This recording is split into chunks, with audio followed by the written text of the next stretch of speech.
Soirée de Paris King Forum dans ça là. Là on a dit que son abino pour ne l'autre mort comme abis événement ça mort en France mobimba. Ah, likuta. Abis soirée on est à somme. Ah, donc la bengi bino bana poussa to bana bengi bana Paris, la jeune a bien ba ngola ta kitoko.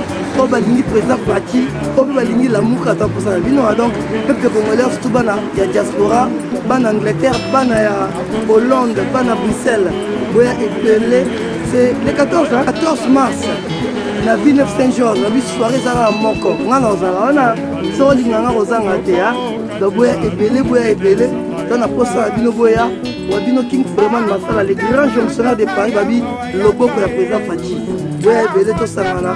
Donc Bina, boya na place légitime. On va balader première Théa. Attends, nani au boya na poto sangana. On va zanga moi si à Obala, pour la chérie dans les boya. Ban Angleterre, bazoya, ban Hollande, bazoya donc. Babi, ce qu'on zangi aussi zéro. Donc boya epelé. Check. Donc le 14 mars, ils ont continuité au mois de mars. Donc boya epelé journée à l'Ipouta pour la maman Ezana. Villeneuve Saint-Georges, 153 rue de Paris, Villeneuve Saint-Georges. Boya epelé, la 3 doses de la Vino, à 3 doses à la député. C'est dans le mois de la femme, peu importe le premier jusqu'au 31 mars, Ezali Kaka, fête de la femme. Donc nous avons fêté le 14 mars, boya epelé, la Villeneuve Saint-Georges.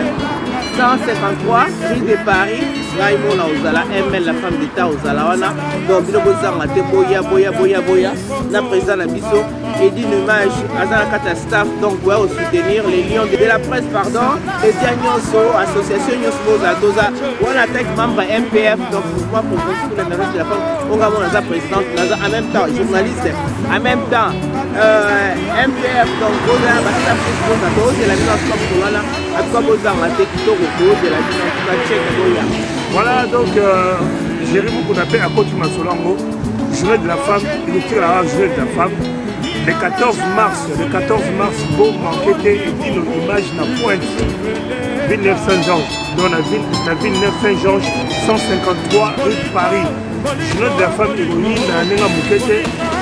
Ma maman yo sobo ya mola ki puta ko ko toko na moi ma maman le rôle yo la maton de la japonaise na bengi sibino ko tout ça le 14 mars na Villeneuve Saint-Georges pour la journée de la femme tout ça la femme en valeur c'est todo ko sanga titara yo Algérie ngo ya Kapongo ko la tala yo avocat na point donc on a été Yolanda la Capverdienne donc nous avons bien habitué même Bengati la Talarayo comme un solo le 14 mars na Villeneuve Saint-Georges on a payé 25 €, il n'y a pas là nous avons maman de 25 €, il n'y a pas ma billet Ezali j'ai en vente chez Edino Image cette année parce que jour wana photo kangali puta ngata bo kangali puta c'est na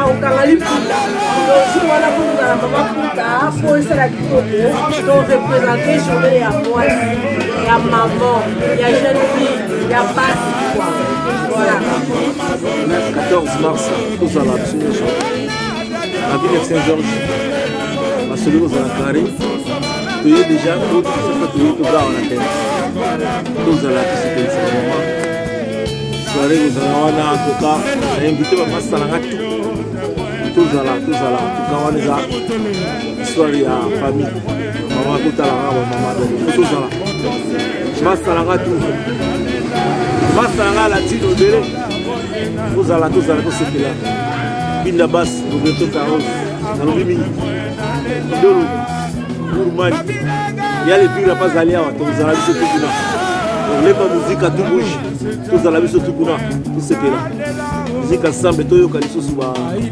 masolo bien dire l'image toujours la ville de Saint-Georges en tout cas tout ça le 14 mars tout ça tout est makambo ah maman liputa ouais maman liputa tout ça là maman on a eu dans la terre maman liputa tout ça là putain ça bien makasi tout na sonné tout na 14 mars préciser le 14 mars ngamna olo ba chiliva le 14 mars yanga iratakate soirée Zara Moko Toza 14 mars la ville de Saint-Georges. En tout cas, ça bien une soirée 14 à la ville de Saint-Georges.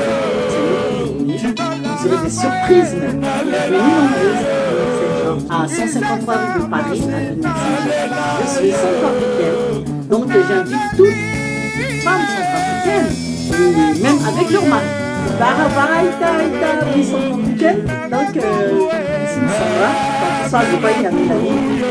Donc béni soirée à Tedata, maman, le 8 mars, il y a Wad, ils sont papiers, à Wad.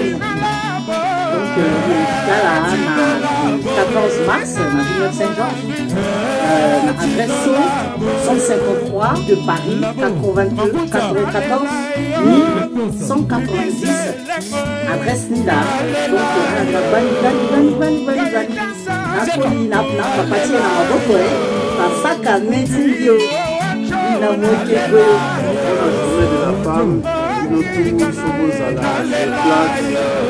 Donc, c'est de la nagata avec une image, il n'y a rien à dire. Tous les staffs,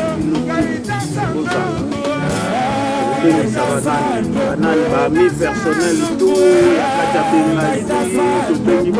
Paris,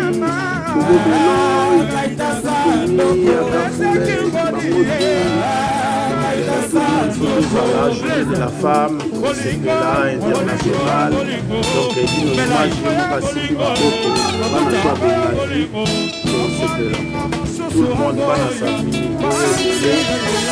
On a journée, on a les putas, donc ma maman, pour sentir quoi. Ouais.